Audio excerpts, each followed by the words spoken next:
where the children are all so far away. APS swooped, deed I rough and took them today. With tears welled up in their eyes, no parents by their side. EPS wins again today. Don't think it's the truth, gone away is their youth, and the empty eyes of the parents prove it. Don't you think for a minute you are weak because they are gone?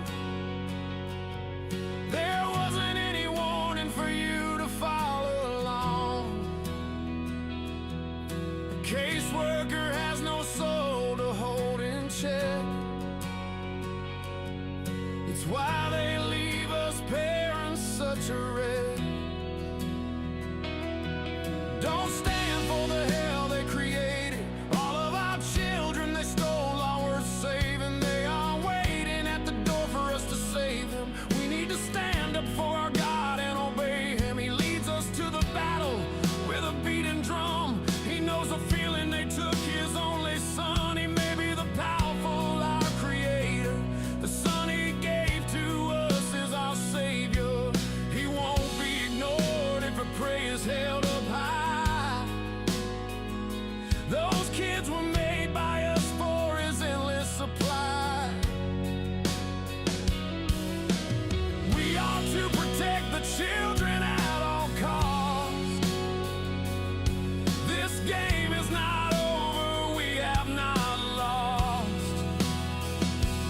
We have the power He gives us inside. We rise to the faith when it's time. And you never stand by yourself. Take God off the shelf and draw the power you need to be.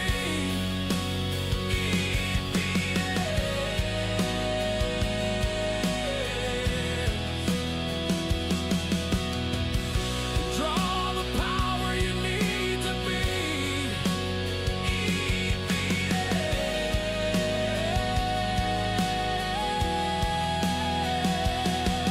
When Tiff and the Punisher are hosting their show, rally around them, let's get up and go. They give us the strength to fight for our rights. Tiff and the Punisher are here to give you strength. We want you to get in the fight. Your kids will never say goodnight without you in their side. As long as Tiff and the Punisher have something to say, don't give up. We are all here for your strength. Your Lord high in the sky. Tiff and the Punisher by your side, and your kids wait patiently for you to arrive. Don't give up your fight. What APS is doing isn't right, so don't waste another day. Put your broken feelings away.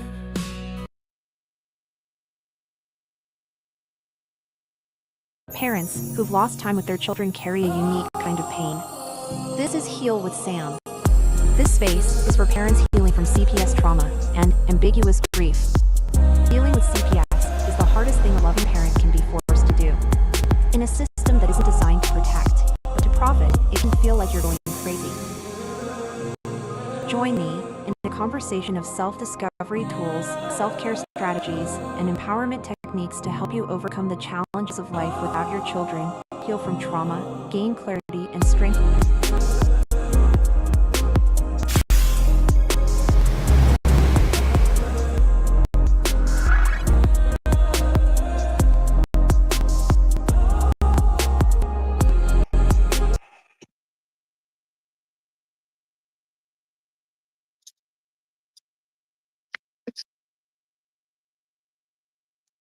Hi, it's Sam. I'm looking. Sorry. Oh, here it is. Okay. Okay. Hey, Chris.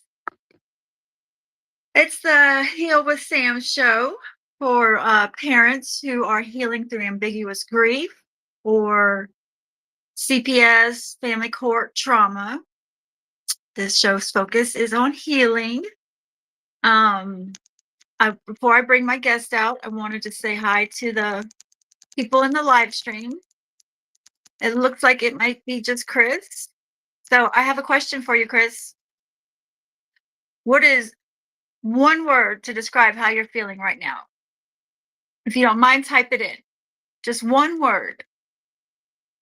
I'm trying to think of mine. I'd say nervous, but I'm not going to be nervous. So I'll say excited. My feeling word is excited. Do you have one, Chris?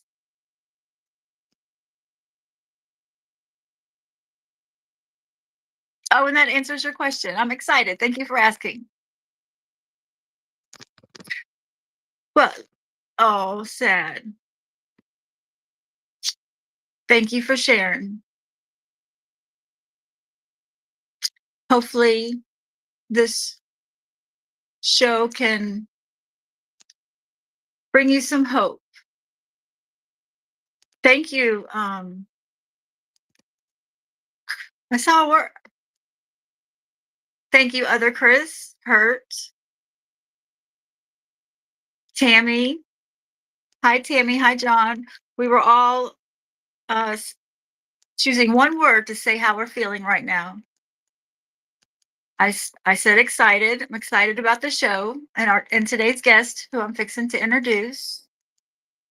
And we got sad and hurt, which I guess makes sense if you dealt with CPS and the corruption. Well, thank you for being here, John, Tammy, everybody. Tonight's guest name is Teresa, and she is doing something very unique.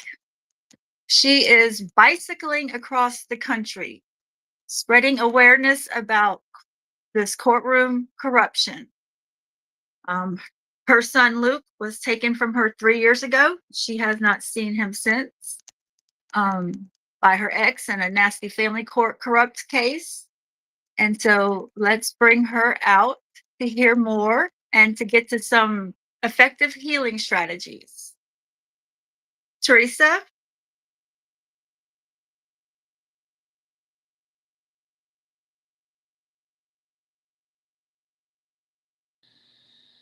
Oh, hi, Sam. Hey, Teresa.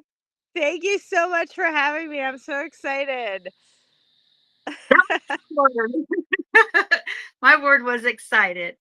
Yeah. I want to tell everybody that the reason you're in the dark with your light I got my lantern here. is because you're bicycling across the country. Also, It's you have the um I did a little bit introduction. You want to help me introduce your what you're doing in your story to everybody? I know you started in Seattle and you're heading to Washington D.C. Yes, so my name is Therese Henning, and my son Luke was ripped out of my arms 3.5 years ago, actually today, because it was April 4th was the day he was removed from my care.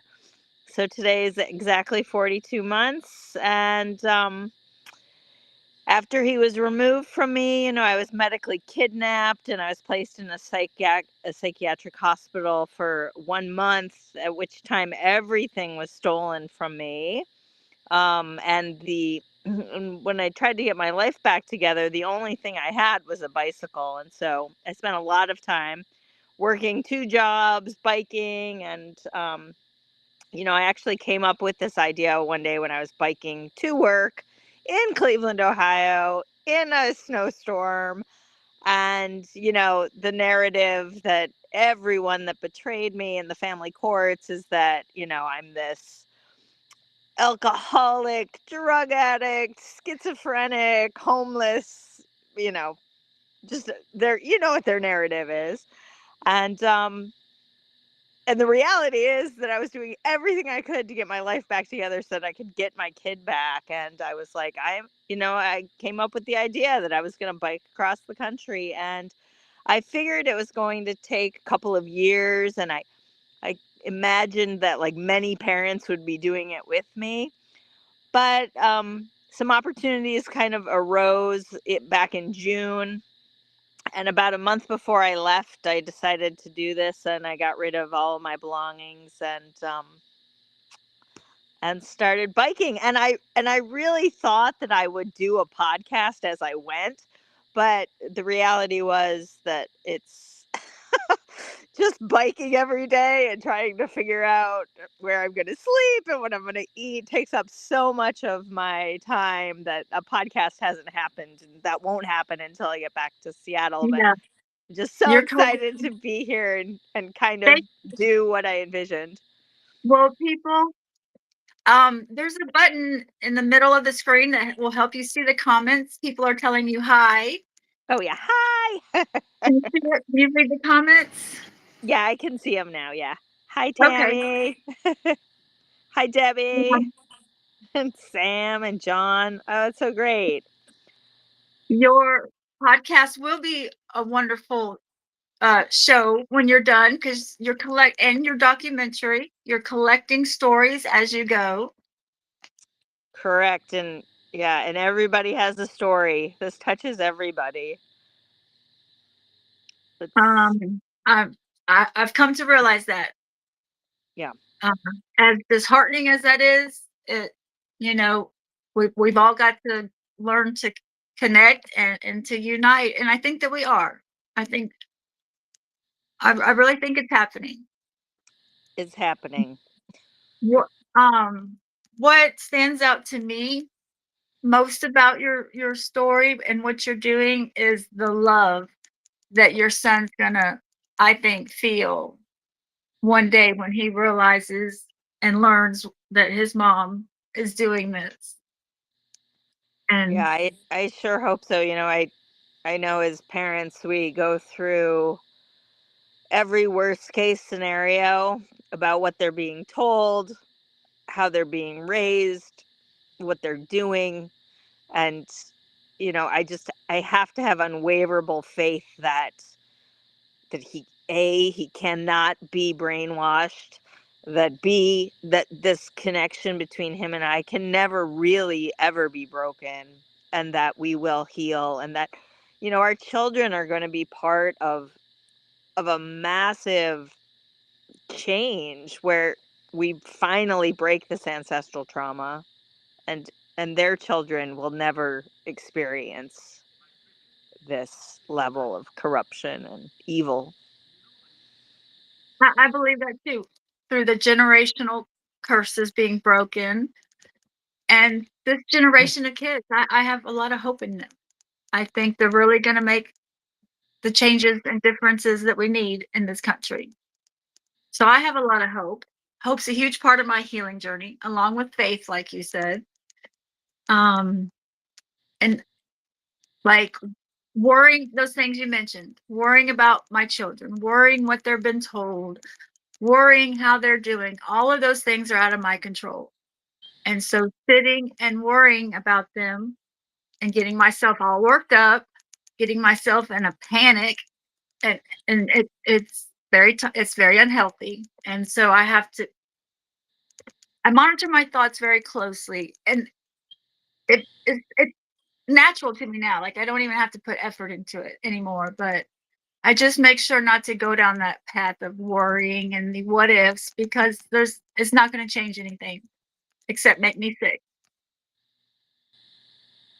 So, um, what is what is your best healing strategy that you would like to share? Maybe one you Oh, do every day, or one that's real effective that you would like to share? well, a big part of this journey was that, I have so much rage and grief that I really felt like, I need to bike 3,700 miles in order to like process this rage. And I'm a massage therapist and a healer, and I study Chinese medicine. And in Chinese medicine, grief lives in the lungs. And I have found that my lungs have gotten a lot stronger. But on some of these days where I'm just really huffing and puffing, there's layers of grief that shed, which ends up in me really just hyperventilating and sobbing. Like, there's been times where I've had to stop and just Good. sob. And that sobbing, it feels so like heartbreaking, but after a good cry, there's something has shed, and I feel fresher and more in tune with the natural flow of life. But yeah, no, what has happened to us is, I mean, it causes massive brain damage. And I was talking about all of this infighting that's happening in the protective parents movement, and it's like you can't blame us. Like We're like our good people. we're dealing with massive brain damage. It's yeah, and and laughing at how fucking ridiculous this is. It's just Yes, it's I've seen ridiculous. it going on. Yes. Um, And the Chinese medicine in the lungs, I've never heard that. I'm glad I just learned that. I've been learning that trauma is stored in our nervous system and our cells. And so I've been doing the intermittent breathing with Wim Hof yeah. that I heard So yeah, you recommend. It gives yeah, me instant relief. Instant relief. I was going to tell everybody about it. yeah. I found Wim Hof. So I lived on an island it's off of the coast of West Seattle. So you have to take a 15-minute ferry to get to the island. And I lived there for 4 years. And you wait in ferry lines and then you're on the ferry, and so commuting is a big thing. And so I had Gaia TV, and I'm just addicted to Gaia TV. Just I've always been into self-help, and I love all of the shows. And so one night I saw this Wim Hof, and I was just like blown away. I'm like, he's healing. Like he actually has like bacteria injected into him and is able to like remove it by the breathing. And his story is his wife had postpartum depression and killed herself. And he had just so much trauma, he was like just led to this cold water, and there's a breathing technique that goes with it. So I'm fascinated with this man after I see the documentary on him. And the next night I went to a full moon women's ceremony, and it was February and the weather was like so cold and the wind was whipping, and all of the women started stripping down and getting into the Puget Sound.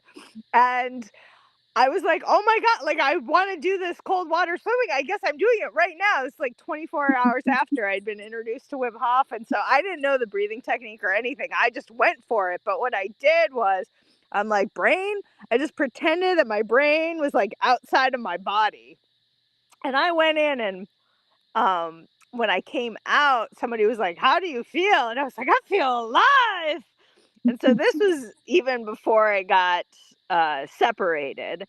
And so I was practicing Wim Hof through the whole divorce, and through, I mean, I had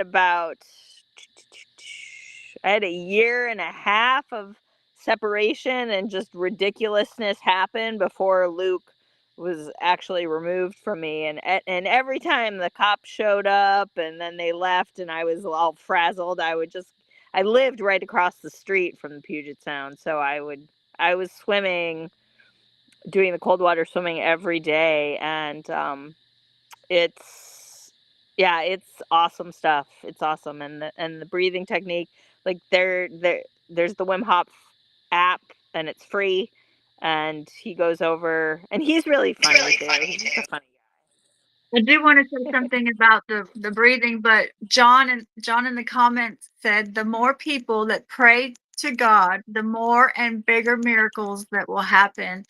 And guy. I would love to have like a prayer day time that we all on our own. It don't have to be together, or it could be through a Zoom, but just maybe promote it on social media for us all at the same time coming up one day soon to all pray. I think I Yeah, would love to do that. absolutely.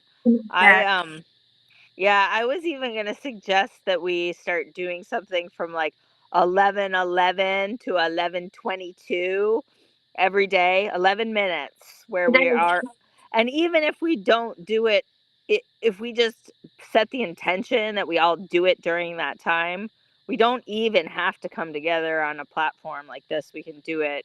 right? Yeah, but if, That's a, yeah, just and it could be prayer is AM or PM, both, huge. but that's a great idea. Yes, Yeah. prayer is. His okay. Well, Wim Hof is also known as the Iceman. Some people might be more familiar to about him through that. He goes out in like Arctic weather in shorts and he meditates, and so he's pretty famous for that as the Iceman. But the breathing that gives me instant relief is his guided intermittent breathing on YouTube. And you breathe for 60 seconds, 30 seconds, and then you hold your breath. And you hold it for 30 seconds, then 45, and then a minute. And so you're holding your breath and your body, you're calm. You're calm in this state, you're not panicky. But as you hold your breath and when you want to breathe, of course you breathe whenever you need to. Like, don't hold your breath and pass it on. But while it's getting to that point, where you got to take your breath, you can feel your body like doing all this tingly stuff and sensations. And so I'll hold my breath as long as I can. I've almost gotten to 1 minute, but I'll feel instant relief when I'm done. And I heard it's like tricking your body cells to think that you're dying, and so they kick in like super, I don't know the right word, but it's literally healing your cells where some of the trauma lives, is what was presented to me with that Yeah, and breathing. yeah, it's endorphins, and it's also,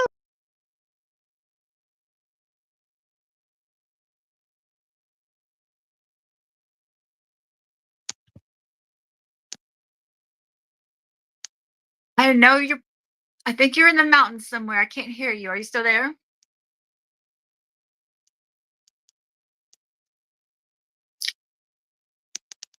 Teresa?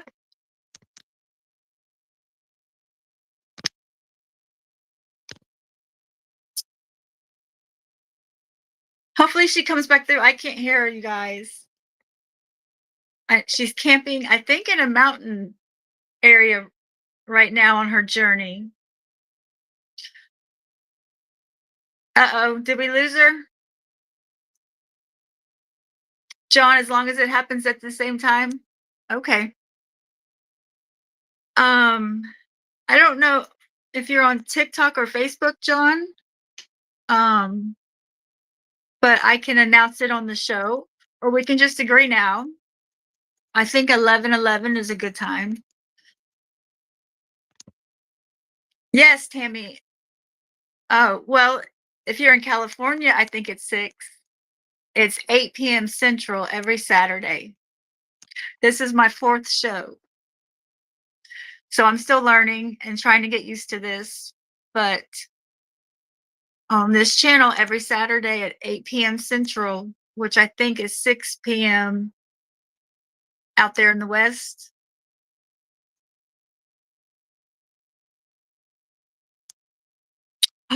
Sharon, thank you. Aw. Thank you, Sharon. I needed that. Hopefully she'll be back. Let's see. what something important maybe was that I was planning on. Um, oh, pain to purpose, maybe. I think I think pain to purpose is powerful. When you first lose your children, it's not even on your radar. You're just trying to survive. But obviously, we all want to get out of that survival mode as soon as we can and begin our healing journey. And whenever we're ready on that journey to turn our pain to purpose, I think is where the real healing. I don't want to say achieved, but it's very powerful. For Teresa, it's bicycling across the country. For me, it's my TikTok, and now this. Um, but it doesn't have to be sharing your story on social media. There's many ways to turn your pain to purpose. I actually asked Google that before the show and forgot to write it down. Can y'all think of a way to turn your pain to purpose in regards to trying to heal with this grief of not having our kids, or just the trauma and injustices you may have experienced in CPS or family court? Even if you reunify with your kids, all that trauma and anger and injustices doesn't go away. It's still very healing to do something, advocate or help others. That was sweet, John.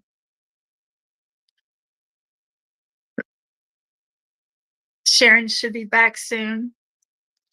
Sharon's one of the toughest people I now know, along with my mom, so I'm sure she will be back soon.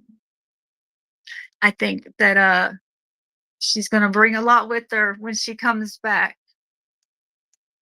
I'm looking forward to it. And you're in my prayers every day, Sharon.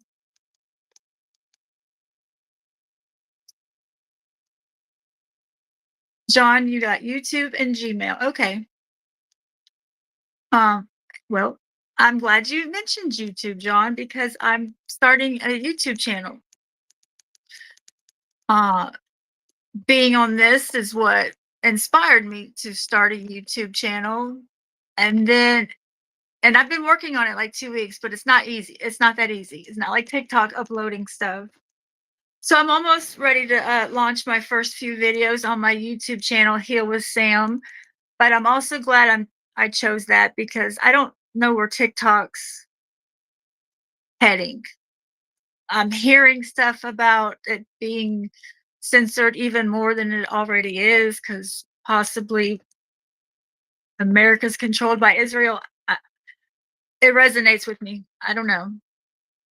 So I feel much more um, secure heading towards YouTube instead of TikTok here in the near future.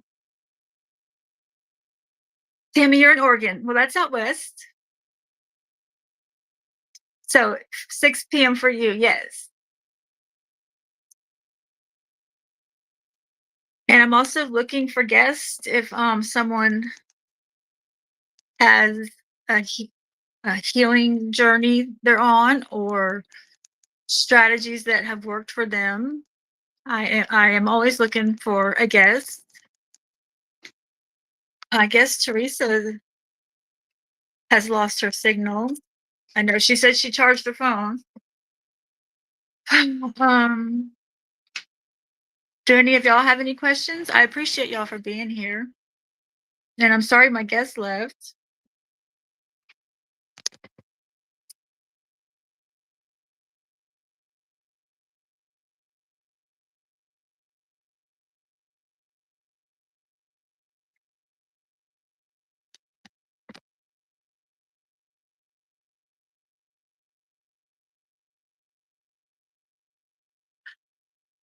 Lewis, Darren's cousin? Well, welcome here. Darren is um someone I look up to very much so. So I'm glad to have you. And 20 years is a long time.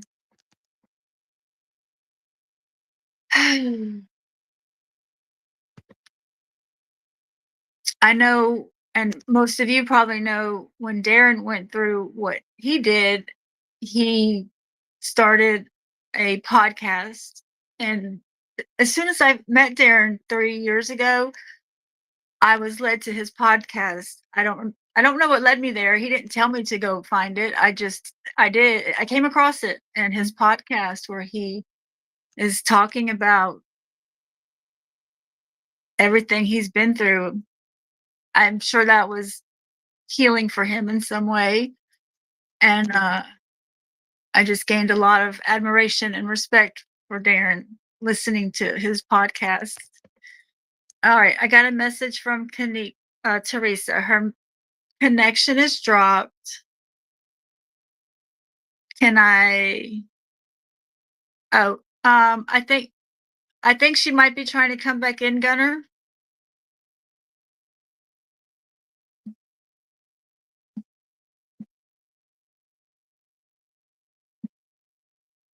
Gunner, do you see Teresa trying to enter the live backstage?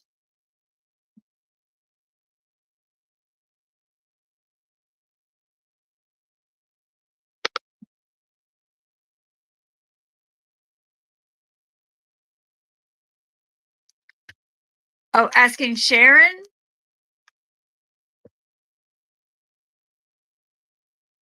I I would love to have Sharon. I don't know if Sharon's ready. So I would never ask Sharon to do anything she wasn't comfortable or ready to do. But Sharon is always welcome on my show.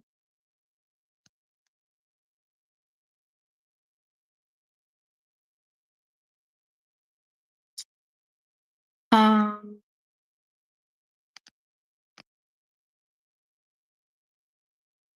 oh, I see your question, Tammy.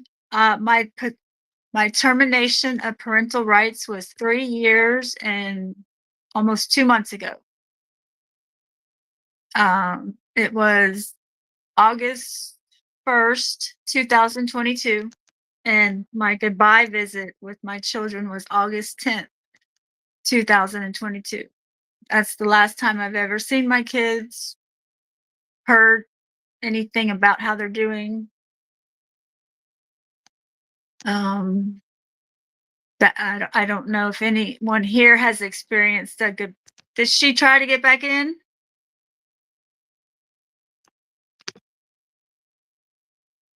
I can't hear Gunner. There we go. Better? Okay. Yeah. I think she's trying to do whatever. Right now, with everything we have going on, we have a lot of major plays going on as far as our case. So there are some things that we're laying low in some aspects and this and that because there's a lot of major stuff getting ready to pop in our case. Um, Probably even being resounded nationally with what's getting ready to go on. So we're just playing smart. We're playing chess, not checkers. Um, so she may be trying to get back on. I'm not sure. But I did notice, like I said, I've helped out with the show last week and then this week, and the aspects you have of the healing of there's different methodologies that each person is unique and different, and we each have our own healing path, whether it's through religion, whether it's through meditation, whether it's through all these different aspects. Um, there's also a point too that I think that one thing that I'd like to discuss with you is that once it's healed over, is the part of the scarring that it's never not there. It's always there. It's healed, but there's a scar over it, and you'll never forget the scar. And I think that's a lot of aspect that people turn around and say, I'm just going to heal from it. I'm going to completely move on from something psychologically, mentally, everything in your life. It's so what CPS does is so invasive into your personal life that it's going to make a dramatic experience in your life. that even when you get your kids back and certain other things, you're going to take further precautions. You're going to look for other things to protect or this or that. But the whole mentality I think that we found out is throwing our hands up and saying, somebody save me type thing doesn't work in this situation. To have somebody else do it for you. And I think that's one of the aspects too of part of your healing is, and that's one of the things I had a conversation with Sharon about, is eventually you're going to get to that point of that grieving, that mourning, and everything else, and getting to the point you become angry and then you become very proactive, even more. What can I do of this? What can I do of that? When they come back, what am I going to have to deal? That's our mindset shift. But we've got to remember too that we're never going to be the same. That there's, and a lot of people don't understand. When you go through stuff with CPS, you're shattered in a lot of aspects. They've broken things that have possibly never been broken before. But then there's others that's, I'll say this like myself, so shattered even early at a very young age, there's nothing left to break. So I'll sit back and I'll just pick you apart, type thing. A different mindset. But those that experience it the first time of that loss and that grief at a younger age tend to handle things a little bit different. And More, you don't expect that. more What's that? resilient? You mean more resilient or easier to break? If it heals over and it scars over, you're familiar with that territory. I know what you're going to. Sharon, like says, it's intense grief is what we're talking about. Something that cuts to your core belief system, your core everything.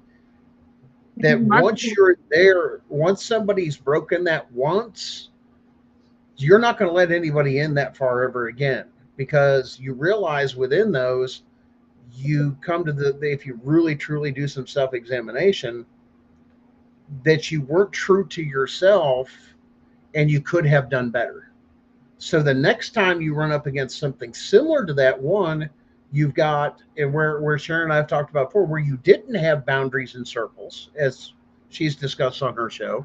Now all of a sudden you've got a lot of boundaries and circles. I'm not letting a lot of people near me. You've made changes. You've learned from your mistakes, but it was a very costly mistake that I shouldn't have. Had we had all known, when CPS come knocking the door and then trying to break into your house, as soon as they cross the threshold and they had no warrant or court order, you could have exercised your Second Amendment and nothing would have been done. Because why? You're protected by the Constitution. But they're not teaching you that because they want you abused. This is a cycle. Sharon and I have talked about this a lot. This is a perpetuating cycle to change the American culture throughout the country. Why? Because you can't have people come from good, well-balanced, stable homes or learning to adapt and overcome. And instead, I want to keep you broken and under my thumb where I have control of you and you're easily to manipulate.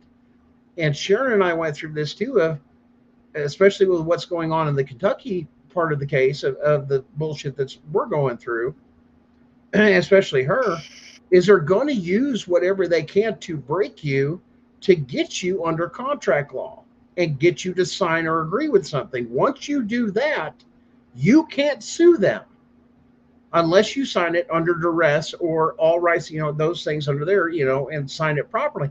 I'm signing this, but I'm signing it under duress. But once again, you don't know that the first time because you assume I'm going to let this system that is supposedly there to protect children, to do this and this, that they're trained properly, they're done this properly, and they have good motives, and they're worried about the kids, but they're going to let the truth and seek the truth to get to that point. And then you come to find out once you go through the system, which a lot of people that are on the other side before that with that truth and everything, those are the same people that say, if you've got CPS in your life, you must have done something wrong. No. Yes, right. There's that, and then CPS, they do break you, and they do treat you like garbage, and they do want you silent, and they do want you in fear, and they do want you in self-blame, shame. And I see it happening, more moms speaking out.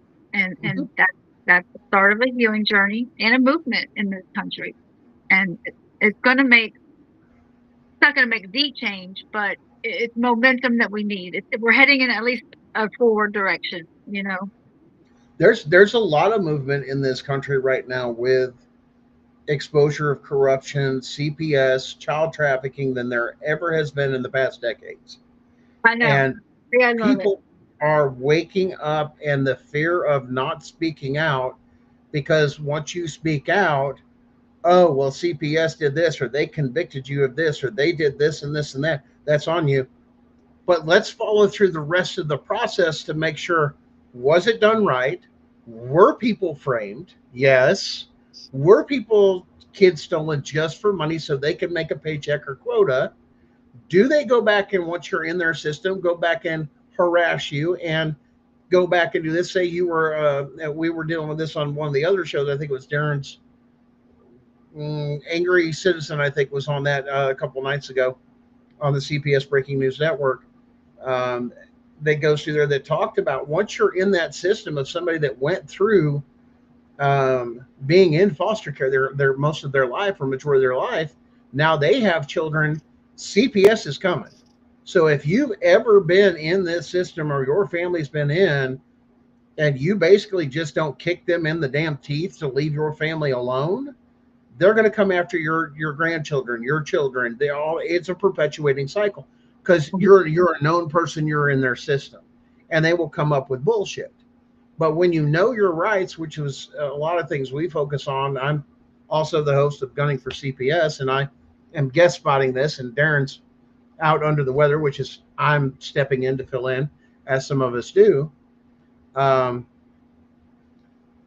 I you want learn a lot about your rights, the law, the codes, and everything else, but everything that is unconditional, the way it's supposed to be, is their oaths and our constitutional rights. And what we're coming to find out is our states have turned against us, we the people, and weaponized CPS to take children for money, which was never their intended design. If you look under the Social Security Act of 1935, for example, and go under its purpose under Title IV, to receive these funds, these are the requirements or the goals you must meet, which says what?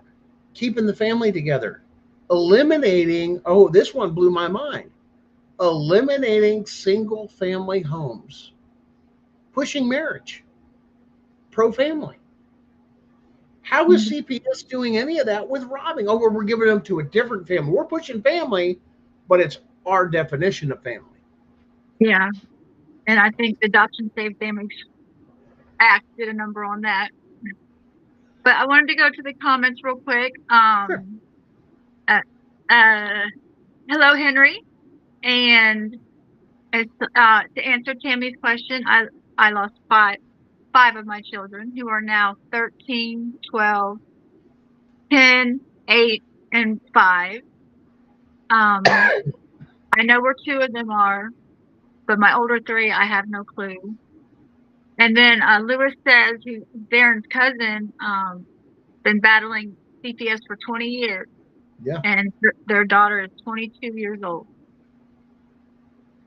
And Brooke, or Henry, says, sorry, Lewis, and I am too. Yeah. When we broke the story on our show about nurses coming forward, that they were working, even some of the nurses and doctors in hospitals, to give mothers epidurals, especially in high urban areas or low income high urban areas, giving them epidurals and then doing drug tests on them and taking their children for the exact drug they just gave them. I believe it. It is disgusting. And it's like, well, and even in some of these hospitals, go to your local hospital and They're see down. whether or not they have a social worker there and an actual office there. They That's do right. now. And this is crossing the line on so many things, because one, family is the most important thing. It is protected under the First Amendment. And if you'll notice the cycle, and Sharon and I were talking about this, especially with talking to several families, what's the first thing they do? They separate the man from the wife and the children. the protector, the defender of everything else, and throw these things on here of all these things. One, uh, legally speaking, child abuse is a criminal act. Okay. This should not be going on in any civil courtroom. If there is true child abuse, it has to meet the criminal standard. And what they're doing in a lot of states is they're pinning stuff on people in civil court with criminal codes and without a jury. Oh, do you see how corrupt this is? And once again, they've downplayed this all with gun safety and all this other crap and everything else. Listen, you know what they would have done back in the early days of our country and anything else, even during the times of the Old West or early 1900s? You would got caught dealing with somebody's family. They would have found a tree outside of town and hung any judge or anybody else out at the front of things and posted a note on them. Here goes somebody that violated this or that or destroyed families. We wouldn't have stood for it. But we've been pacified. We've been medicated through our food. So a lot of that healing too that you guys, and I know you guys covered this, and that might be a good person to look out for too, is finding somebody that deals with healing through their food. I mean, Yes. because you notice how many poisons we got in our food? Yes. Bread doesn't mold anymore is my new aggravation, and it's like a sponge. That's just one of many. Yeah. And then I saw this guy who found a tooth in his burger from the cookout. That's scary. There's a lot of things we've been suppressed. We are learning. This is the generation. This is the time when the veil has been torn apart and we get to see on the other side. Yeah. You know, and it was Sharon and I had this conversation the other night. You know, there is a things that we can talk biblically, some can't, this and that. But there's a spot in the Bible that even turns around, even it goes out, and it says that in the last days I will pour out my spirit, and with it knowledge. Now we've had so much knowledge poured out with what the internet. You can't touch the internet. You can't this, and a lot of people go, and it begs the question. I'm not saying it's happened, but it begs the question for us to ask: is this what it was talking about? This pouring out of knowledge. You don't need to go to college. You have everything for a library. Matter of fact, you've got more information on the internet than if you want, you know, the right places to go, than even the largest library ever constructed in history, right before your internet. Yeah. You don't need these things. I don't need a piece of paper to read a book and somebody to do this. I need experience. It goes back to the thing, and Sam, you'll agree with this too. If I want to get healing from somebody or go down a path of going through this, do I want to talk to a psychologist or psychiatrist that has understanding too? Both of those are soft sciences. They're not based in facts. They're soft sciences. That's true. They're soft sciences. But would you rather go down the path of healing and look for many different options versus somebody that's a psychologist or psychiatrist that's never been hurt in that way to that extreme, or somebody that's been down that road and found a way to overcome and conquer? I appreciate you saying that. Yes, that choice. I went to therapy just to do EDMR, the eye rapid movement. But I've since learned there's an app on your phone that can do it. I do think there was a little bit more benefit doing it with actual therapists. So I just saw her briefly, but for something like that, I recommend an actual therapist. But you're gaining knowledge and education. There's nothing wrong to going to a source, gathering that knowledge and thing, applying it, see how it works, and then communicating it to others to break it down. Yeah. That's called networking, is what we call that.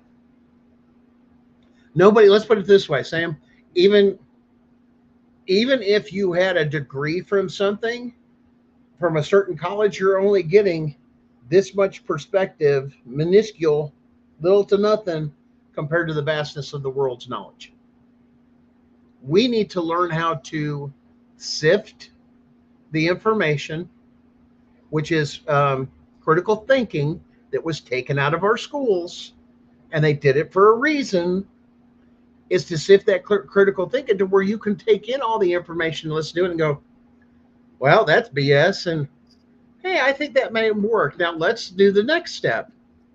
Let's put it through what? The scientific method. Let's create a theory. Then let's run a test to see whether or not it actually holds its truths. That's deductive reasoning. But we don't teach that in our schools. We can't, because it's all a lie that they're teaching us. Because once again, why would I want somebody that would rise up and be informed and let me not get away with what I'm doing, which is happening now across the country? There's a psychological aspect right now that we've seen gone on for, I think I've been doing my show for about a year or so. And even with some of the others, look how much our country has changed in a short period of time. I mean, peel the onion. This is happening. That's happening. I don't get this. Hey, this happened back then. I don't understand that. People are awakening. Even with Charlie Kirk recently, more people are awakening. Not just that, ICE. You know, we're right outside of the Smoky Mountains. We're near Gatlinburg, Pigeon Forge, Sevierville, everything. ICE has been up there. ICE has been through all these little neighborhoods, everything else, picking people up left and right. ICE is a reality. It's time for this to go, the burden. Then you find out about the, you know, we were talking about on Henry's show of the NGOs, the non-government organizations, that we're just throwing tons of money out that don't produce anything. We pay for the CPS workers, right? That's our taxes. Yep. We're paying them to destroy our families. That blows We're my mind. paying for our own destruction, yes. And Right. that's the thing. That's the thing that I think kills a lot of people when you realize they get so much for this. The state pays so much out for certain classifications of things, but their reimbursement for Title IV under A, B, C, D, E, F, you know, whatever subcategory it is, and there's a subcategory for each one of those. You have to go back to the history of why that was even put in the Social Security, was in there, was to help people that had lost both parents to either war or to disease. But then some of that comes over, we find out too, we're finding out now, wow, so much information about the trains that were running over in Europe from the orphanages and how they were shipping those kids on here on boats, like kidnapped children from people in Europe, all through Europe, from England, from Scotland, from, you know, England, and from Australia, child trafficking even back then, and then put them on the boats, put them through New York, and then they went right into orphanages. Why? Because there was a program set up. Then when 1935 hit, now they've got funding to run all that stuff. Now all of a sudden we've got a mass immigration of trafficked children in this country. So your child trafficking is not anything new for this country. Right. It's just And growing numbers. Oh, absolutely. I think Russia, there was a report out that Russia just intercepted the largest shipment of adrenochrome that was from over 10,000 children from the Gaza Strip. Oh my God. It's not their blood. Yeah, that's their blood. That comes from the adrenal gland, the pineal gland, through their blood. So drinking of adrenalized blood, they have found out even throughout history, like early times in the like 1200s, 1300s, even before then with kings, they were drinking the blood of adrenalized people. Like when somebody get ready to be beheaded, they would turn around and let that blood drain. The basket was there, but then they would put a pot under it. To what? Catch the blood from what? Somebody adrenalized. And the kings would drink it. I don't know, but that wasn't in the history lesson. We heard about Excalibur and some of those other things in some of the medieval, but they don't tell you a lot about medieval times and the things that were going on. You gotta give me a warning before your doses. Well, what I'm saying is it's got a history to it. The point is out there, our pain is nothing new. Right. is the point. They've Um, been doing this in many different fashions, and this is their ultimate, like I said, for their goal to do that or for other things we don't even want to think about. But how do we get our mind wrapped around that enough to heal or prevent? The idea is to prevent it. And Sam, you're going to love this part. And this goes like, go back and read the actual Declaration of Independence, around second paragraph. The Declaration of Independence specifically turns around and says that people as countries, or throughout history as countries and everything else, will allow their freedoms to slowly erode over time until it gets to the point they realize it's tyrannical and it's slavery, and then they will overthrow their government. Our Declaration of Independence talks about this. it's time. And it says it about it. That was what was happening with us and the King of England. There was so much deeper. The Boston Tea Party, what you've normally heard, it's a lie. Had nothing to do. We were bad about tea or anything else. Those were people dressed up from the competing tea company that was selling stuff cheap, and this tea was rotting on the boat. So instead of them undercutting them in business about money, they threw it overboard so they couldn't sell cheaper tea. It's about the money. It's disgusting that we value a human life so little. I think that's the biggest core too of healing. How do we heal from that, Sam? Of not, you know what I'm saying? Of valuing a human life so low and causing pain to another human. How inhuman. I mean, from your perspective, what do you think? It makes me think of how, like the parallel, like you wouldn't understand or know love if you didn't experience hate, the opposite. And you wouldn't appreciate and know peace if you never experienced chaos. Yeah. So I like to think all this evil and sadistic stuff that we've either experienced or heard about is just going to bring us into the opposite of that, into an even greater love for each other and good stuff. I'm a very positive person, but that's the way I like to think But about there leaves that emptiness, though, especially when the kids are taken of that love and that connection, that there's something missing, a piece missing that is detrimental to ripping them out. And this is things, and I'm going to go back with a little history too, of back in the days of medieval times where they would rip the babies away from the mothers, even when they're, and yes, I'm going to use that word, suckling on their mother, to even do that to kill the babies. We even know about this through biblical times with King Herod, when they would slaughter the babies, the males. Imagine that. it. Well, I'm just saying, though, we got to think about that because this is nothing new. Even during the time of Yeshua, you know what I'm saying? That was done at that time of such fear. I mean, it's scary and it's hard to think about. It really is, and it's very disturbing. But at the same time, there is an amount of evil that knows no bounds, that is, look, like it says, come to seek, kill, and destroy. This shows Why are we? that But you know, what do we do to guard our minds, though? Instead of going from the point of healing, how can we prevent this? Once again, that frame of mind that goes of, what do we do once we get it back? You know, how do we explain this stuff? You know, how do the kids understand what's happened to us as a society, as a community? this might be more my positive thinking, but I think the kids are stronger than we realize. I think the Oh, kids, absolutely. yeah, I think the kids are going to be okay. They might be the ones consoling us. I mean, I don't know. Exactly. Consoling the parents. Yeah. They're very resilient. People don't realize the power of children, too. That I think I'm a little bit grateful because of some of the child psychology and development and research that's done, because I'm that type of person, to go down those things of realizing, you realize your kids can learn like 5 different languages if you start them out at like 3, 4 years old Yeah, with multilinguals, which in our country, with all the different languages that are here, and depending on your demographics of where you live, you could have people speak. You could teach them 5, 6 different languages.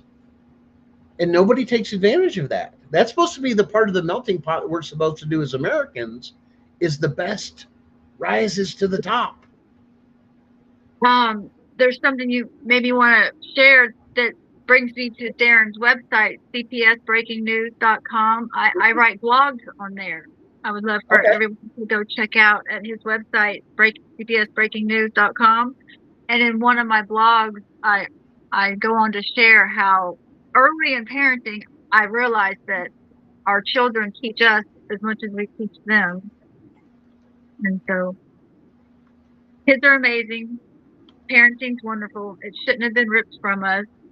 And Tammy asked a question about my kids, and something I was going to share tonight is that I haven't seen them in 3 years, and uh, the pain, the grief, it doesn't. I don't. For me, it doesn't get better. To some degree, it gets worse because it's just they're stacking all the things you miss on top as each holiday and birthday go by.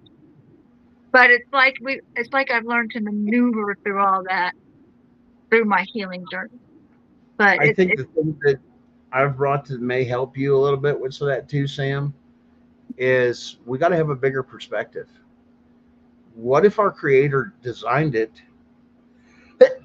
excuse me, bless you. that they have to go through that to form them to do something great within their time that the creator then wants them to do. And we've got to think a little bit bigger than our selfish things and understanding. I've had this conversation with several, especially people that call themselves Christians or this or that, of saying, if you truly believe that you're not your own, that you are redeemed, you are woven in from the great separation of sin, and you're woven back in, and you're able to go boldly now right in before the throne room, as Yeshua says. We now no longer need an intercessor. If we truly believe that we were created and we're wonderfully and beautifully made, then why wouldn't we trust him with our children as Abraham did? Knowing regardless of the outcome, it still belongs to you and for your purpose and for your glory. Who am I to question my suffering? When I say that I believe one day this will all make sense, that's what I'm saying. Right. Yeah. And we may not have the answers. And see, that's the beautiful thing, that people turn around and go, that's the thing that's called faith. Believing in something you can't tangibly hold or this or that or understand. And maybe you're never meant to until that time of reckoning. And that's the beauty of it, though. That's the master plan, which is this. It goes into the thing of saying, you may think you have the illusion of control. I want my kids to grow up this way. I want to do this. I want my family this and this. And these are my goals and aspiration and this and that. But do they allow for the flexibility of the creator to use them for what they're intended to? Because if I didn't go through half the things I went through, I wouldn't be the person who I am today. All Beauty, those experiences brought me up to that. Beauty and Ashes didn't say you were right, but she said that you're not wrong. when you, Yeah, well, we've had those conversations with watching her go through a lot and being there for her the best I can and some of those things. yeah. There's a lot that people, when you've gone down this road 1,000 times, and like I said, there's nothing left to break. What are you going to take from me because it's been taken before? This is nothing new. And once again, then I can begin to pick you apart because I get past the emotional part very fast and then get to a different aspect. You can make a dangerous person in a good way when you take everything they got and they have nothing else to lose. Well, I was told this, and this has resounded several times. Was a very good friend took and had a conversation with me, and I'll never forget it. What he said, and it always blows my mind because it applies to everything. That a man with an experience is never at the mercy of a person with an argument. I love that. And that just stuck. You have theories, you have this and that, but you can't discount what I've seen, what I've experienced, or what I felt. That needs a moment of silence. That was deep.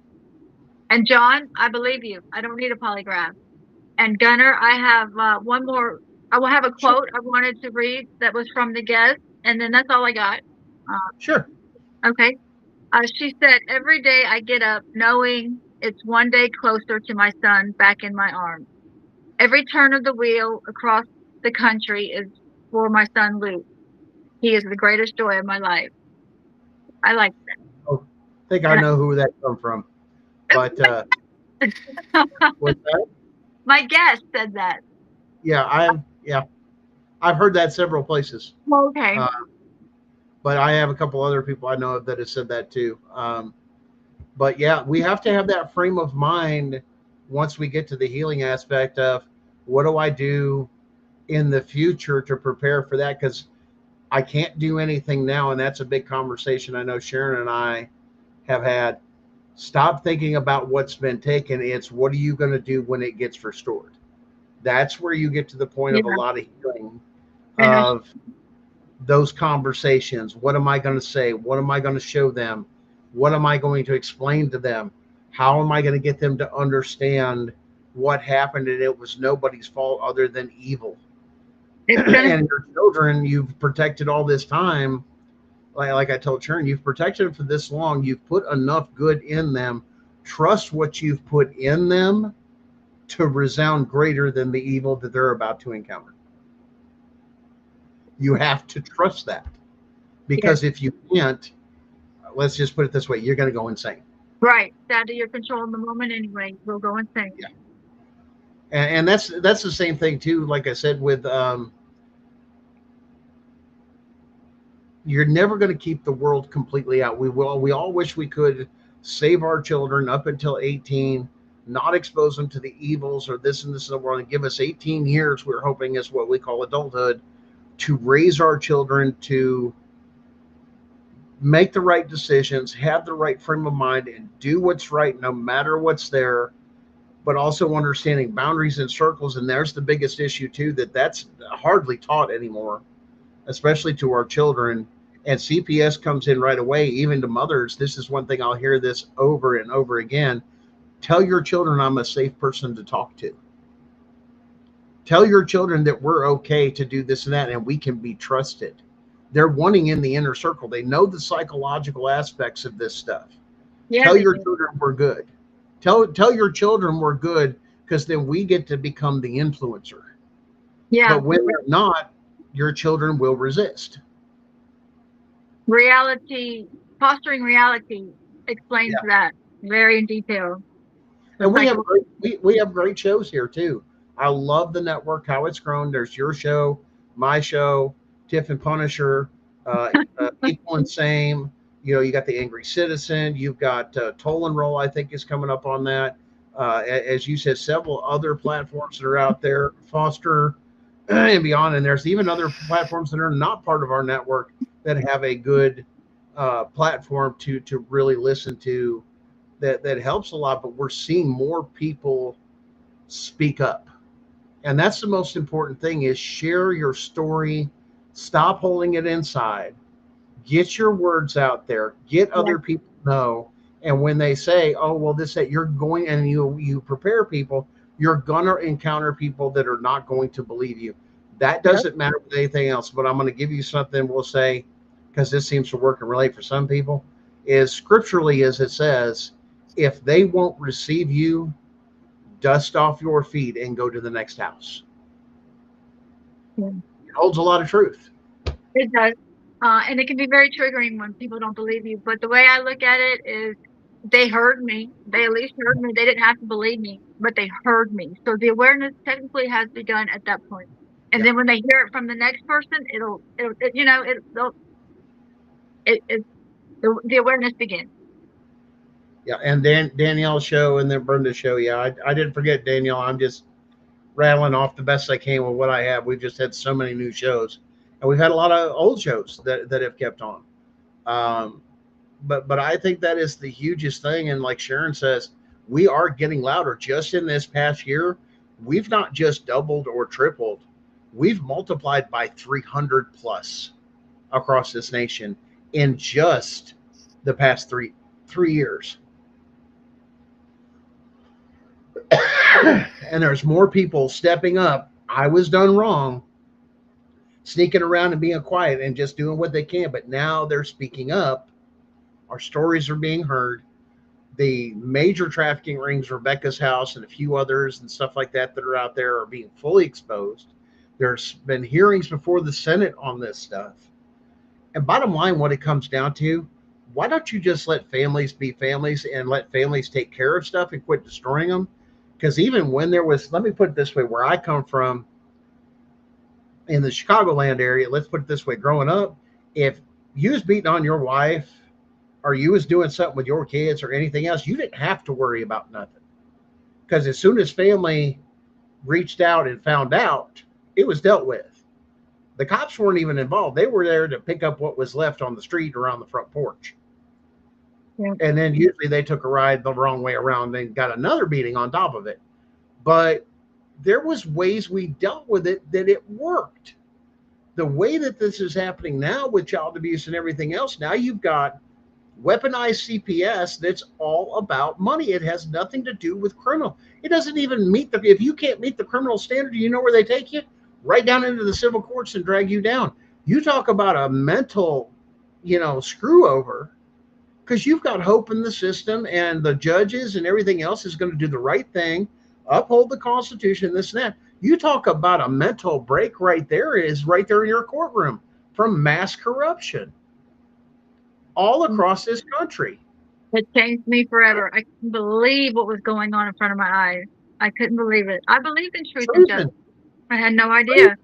And the first thing CPS does is isolate the mom. Like if the kids do get placed with the grandma, they're not allowed to talk to mom. Grandma can't even talk to her own daughter with a CPS case. They do everything. It's a violation of their constitutional rights. There's no crime. Taking the You're family. not a criminal. Yeah. And here's my thing. It's treason. Absolutely. What we should be doing, we should be stringing these judges, everything else, after they have a hearing, before we, the people, the evidence is put, you're found guilty of treason, and your life is taken.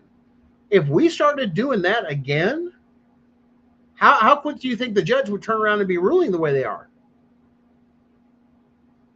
I agree. I'll vote for it. I like it. Beauty and Ashes, can you put my email address in the comments, please? I would really like John and Tammy to have it before we go. And anyone else is always welcome to it write in it here. down. What do you got? Okay. Sam Advocate 2025 at gmail.com. Sam at the symbol at? No, Sam Advocate. Oh, Sam Advocate. Yeah. Okay. 2025 at gmail.com.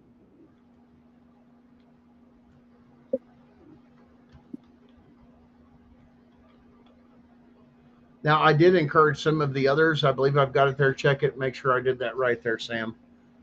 Is to create you another one just for the show, Healing with Sam at gmail.com. So if you want to separate private from the other, it's always an option for you, which we're encouraging a lot of our shows to do. Okay. Because I know Sharon's got one that's Beauty and Ashes at yahoo.com. And everybody with the show has a blog space at Darren's website, cpsbreakingnews.com. So hopefully there'll be more blogs coming up soon. We're working on it. I know there's a lot. Listen, guys, there's a lot of moving parts. This group, with the not just the shows itself, some of the other things that happen in the back, with everybody working and supporting. I know Tiff's doing rallies. She does rallies throughout the summer out on the East Coast. I think there's another one coming up and supporting some of the others. I think some of them are going to DC here soon for some of those things. And I know there's a lot now. I think Naylor was working on something in Florida. I don't know if you've touched base with Naylor or not. There may be some things done in Florida way. I think Danielle's got some stuff going in Georgia. So these are not people that are sitting a lot idly by, or like I said, with us, we do our shows and we have our case that's just very demanding with everything we have. But we also got to remember too, and I remind everybody too, make sure you take time for yourself. Take some time for yourself. That's just you time. Turn it all off. Go do something for you. My At least once a week. my Better once birthday a month. my birthday was last Thursday, and I asked Oh, for well, a happy birthday. thank you, and I asked for a hammock. And so I have this perfect space in my backyard of 2 trees, and Between two palm trees. I put they weren't palm, but they're trees. And I am in Florida. I get that. The hammock is more than I ever dreamed it to be. It just like it scoops me in and like cradles me and comforts me, and that's my me time every day. Me out there in that hammock. I love it. Yeah. It's very comfortable. Anything we can do. Listen, No phone, yeah, just me and the birds. yeah. Everybody finds a way to do it. The idea is just find something positive. Don't get lost in a bottle.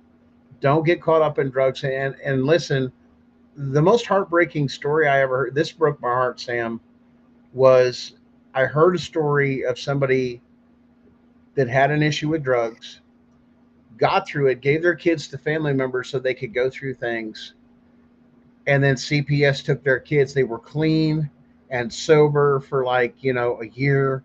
CPS came in, used that against them as being a bad parent, even though they were over it and through it, and family had helped them through it.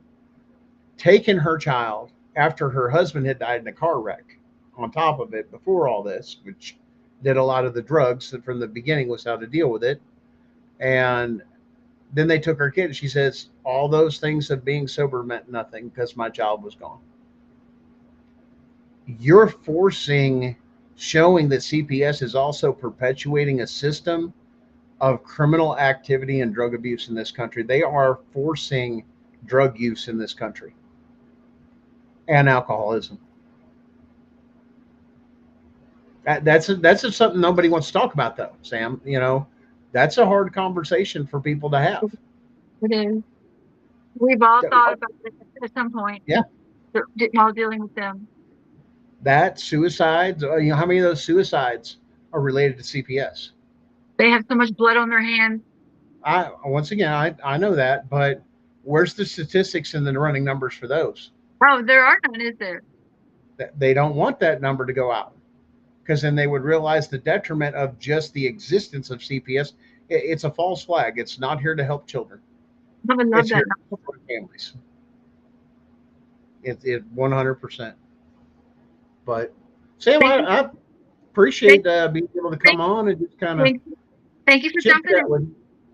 Well, we try to jump in where we can and do what we can, for each other. That's one of the things we do here.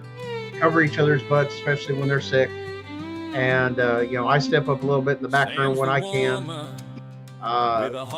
Producing some of the shows that Darren does and some of the other shows when he needs a break or some of the others. And we've got our ups, we've got our downs, we've got our blacks and blues, we've got our scrapes and our scars. But the bottom line is it's time to start being human again to one another. I really think. Thank you for everything you do. For taking care of me. Thank you. We're in this together. And don't forget to check us out. We're on tomorrow night at 9:30 p.m. Eastern Standard Time on the YouTube channel of Gunning for CPS and the CPS Breaking News Network. We're going to continue our series on the Declaration of Independence, educating you guys with this and that. But damn it, there's enough evil out there and enough hate out there. Take some time to love on somebody because you'll never know, even a stranger, a good word. You never know what a kind of difference it may make in their day. Love you guys. I'll let Sam wrap it up here, and I'm out of here. Thank